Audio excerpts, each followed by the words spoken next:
নমস্কার বন্ধুরা, welcome to dream with Tanvi.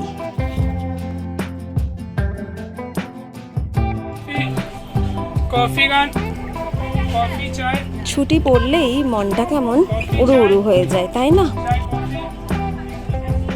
আর আমার তো পায়ের তলায় সর্ষে। কোথা থেকে ঘুরে আসলেও আবার মনে হয় অন্য কোথাও ঘুরতে চলে যাই ব্যাগ গুছিয়ে। আপনাদের সবারও কেমন হয় বলে অবশ্যই কমেন্টে জানাবেন।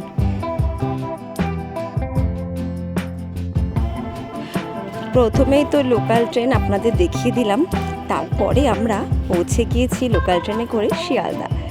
আর শিয়ালদা থেকে দূরপাল্লার ট্রেন ধরে আমরা যাচ্ছি বাঙালিদের অন্যতম একটা প্রিয় জায়গা এনজেপি। তবে আমাদের গন্তব্য সঠিকভাবে এনজেপি নয়, ওখান থেকে আরও একটু দূরে গ্যাংটক।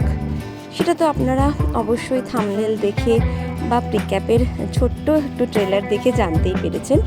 হ্যাঁ, আমরা যাচ্ছি গ্যাংটক। আর এখন কথা বলতে বলতে পৌঁছেও গেছি নিউ জলপাইগুড়ি, যাকে আমরা একদম ছোটোভাবে এনজেপি বলে থাকি।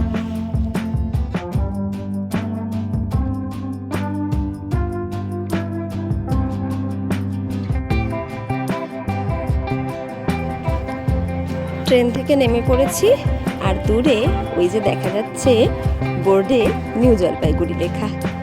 এটা একটা বাঙালিদের কাছে হয়তো আবেগ, আমার কাছে তো বটেই।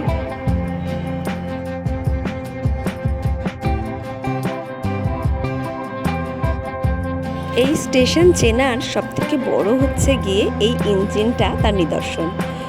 মানে এই স্টেশনে এসে বেরিয়েই প্রথমেই দেখতে পাওয়া যায় এই ইঞ্জিনটাকে। তবে এবার কিছু কাজকর্ম চলছিল, মানে স্টেশন অ্যাকচুয়ালি অমৃত ভারত প্রকল্পের আন্ডারে এসে গেছে, তাই জন্য সে সমস্ত কাজকর্ম চলার জন্য স্টেশনটা বেশ ভাঙাচোরা হয়েছে।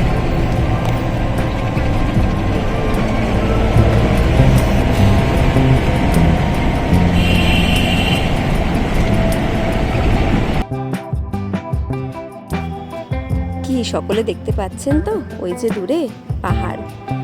প্রথম পাহাড় দেখা সত্যি মনে ছুঁয়ে যাওয়ার মতো একটা সময়।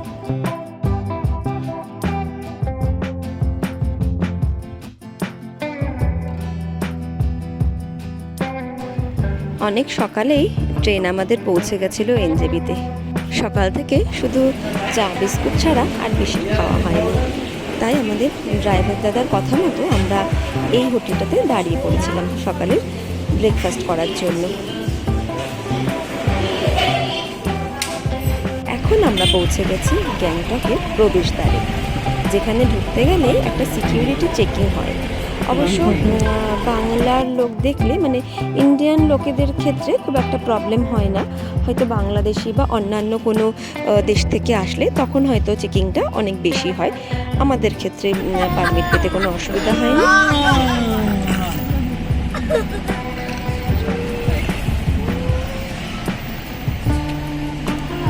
রাস্তাটা খুবই সুন্দর, আর চলতে চলতে ক্লান্তও বেশ হয়েছিলাম বলে আর বিশেষ ব্লগ বানানো হয়নি। একদম সরাসরি এই জন্য পৌঁছে যাচ্ছি রাত্রের ব্লগে, যেখানে আপনাদের সঙ্গে শেয়ার করে নেব এখানকার সবথেকে সস্তা সুপার মার্কেট, যা কিনা লালবাজার নামে পরিচিত। যারা সস্তায় সমস্ত জিনিস কেনাকাটি করতে চাইছেন বা পাহাড়ে এসেছেন অথচ ম্যাল মার্কেট খুব দাম লাগছে, সেখানে কেনাকাটি করতে চাইছেন না, তারা কিন্তু এই বাজারটাতে আসতে পারেন। এটা লাল বাজার বা লাল মার্কেট। এটা গ্যাংটকের যে লাল পান্ডা, মানে ম্যালের ওপরে যে লাল পান্ডা আছে, তার ঠিক ডান দিক দিয়ে নেমে গেলেই নিচেটাই পড়বে এই লাল মার্কেট। এটা অনেক বড় একটা মার্কেট এবং অনেকগুলো ফ্লোরও এতে আছে, তাই ঘুরতে গেলে কিন্তু অনেকটা সময় নিয়ে আসবেন। আর এখানে পাওয়া যায় না বলে মনে হয় কিছুই নেই। সমস্ত গ্যাংটকের যারা লোকাল থাকেন তারা ওই বাজার থেকে বাজার করে থাকেন।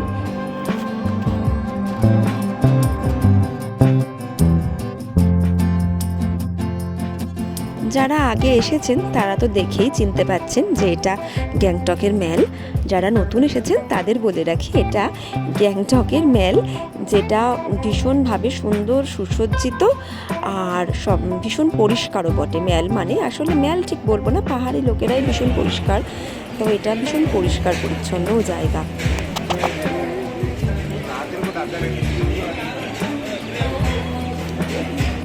আজ আমাদের গ্যাংটক ঘোরার দ্বিতীয় দিন, মানে যেদিন পৌঁছেছিলাম সেদিন রাত্রে আমরা ঘুমিয়ে পড়েছি এসে ম্যাল ঘুরে টুরে, আর এখন বেরিয়েছি পরের দিন সকালে কিছু কাছাকাছি যে সমস্ত লোকাল সাইট সিনগুলো হয় সেগুলো দেখে নিতে। তার মধ্যে প্রথমেই যাচ্ছি ইনচে মনাস্ট্রি। চলুন।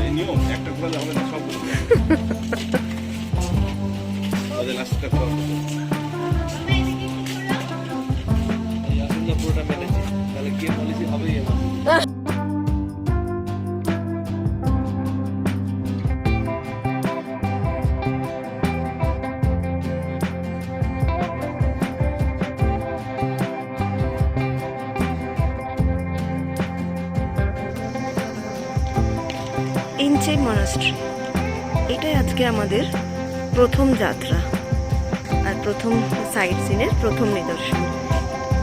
এত অসাধারণ,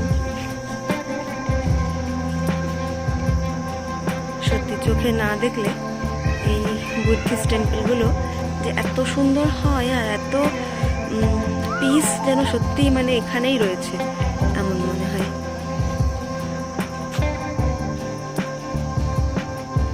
সুন্দর কারুকার্য না মনাস্ট্রিগুলোর, সত্যি এত সুন্দর।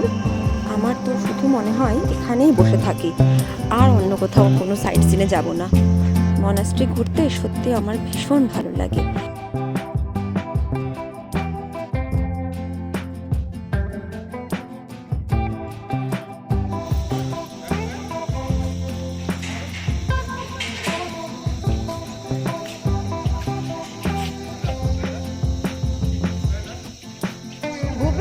এমনি এখন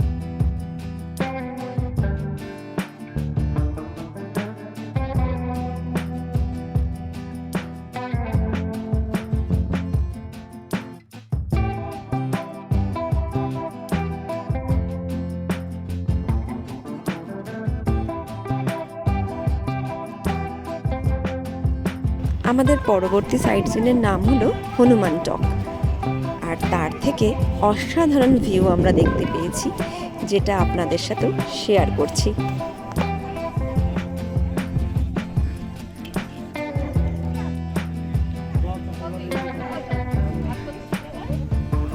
আর এটা হলো গণেশ টক। তবে সব জায়গাকার ভেতরের ছবি আপনাদের দেখাতে পারিনি বলে হয়তো খানিকটা একই রকম মনে হবে, কিন্তু এটা আসলে একটা অন্য জায়গা, কারণ ভেতরে অনেক সময় ফটো তোলা নিষেধ রয়েছে, তাই জন্য সবসময় আমি ছবি বা ভিডিও করতে পারিনি।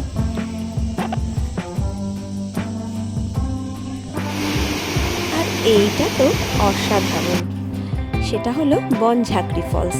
যারা গ্যাংটক যাবেন, জানি না রাস্তা অন্য আছে কি না, তবে শুনছিলাম আরেকটা রাস্তা আছে। আমরা যে রাস্তা দিয়ে গিয়েছি এটা তার মাঝখানে একটা জায়গাতে, মাঝখানেও বলবো না, গ্যাংটক পৌঁছানোর ঠিক আগেই একটা সাইট সিনের মধ্যে এটা পড়ে। যাওয়ার সময় তো আপনারা দেখতে পাবেন, তবে এটা আমাদের আলাদা করে সাইট সিনের অন্তর্ভুক্ত ছিল, তাই জন্য আমরা গেছিলাম পরের দিনকে দেখার জন্য। আমার ছবি তুলে দাও এখানে।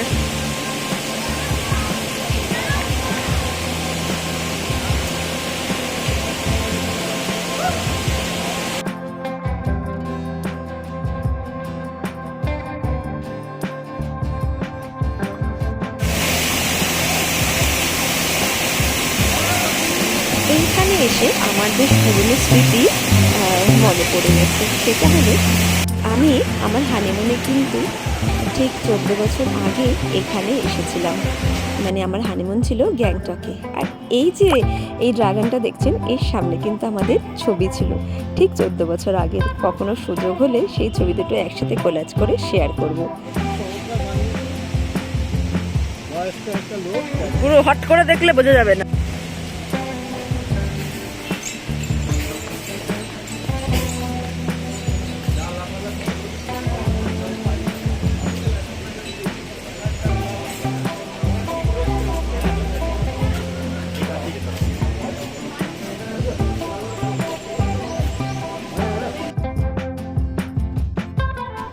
আর রোপওয়ে রয়েছে আমাদের একদম শেষ সাইট সিনের মধ্যে আজকের।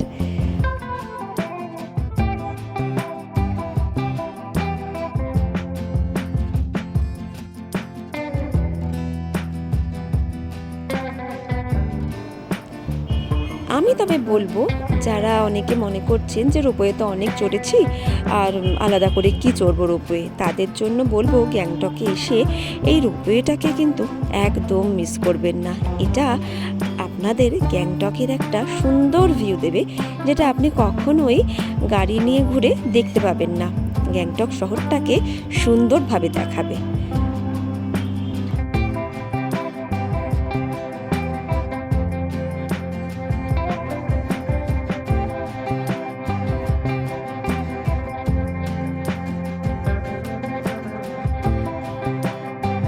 আর এই সুন্দর দৃশ্য দেখতে দেখতে যদি কোনোখানে আমার ব্লগটা আপনাদের ভালো লাগে, তাহলে একটা লাইক করে যাবেন, শেয়ার করবেন। নতুন বন্ধুরা অবশ্যই সাবস্ক্রাইব করে পাশে থাকবেন।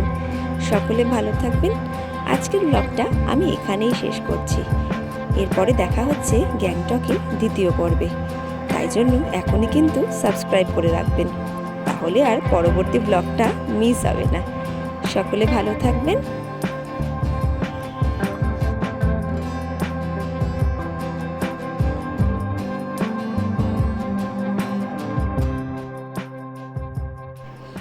বাই বাই বন্ধুরা।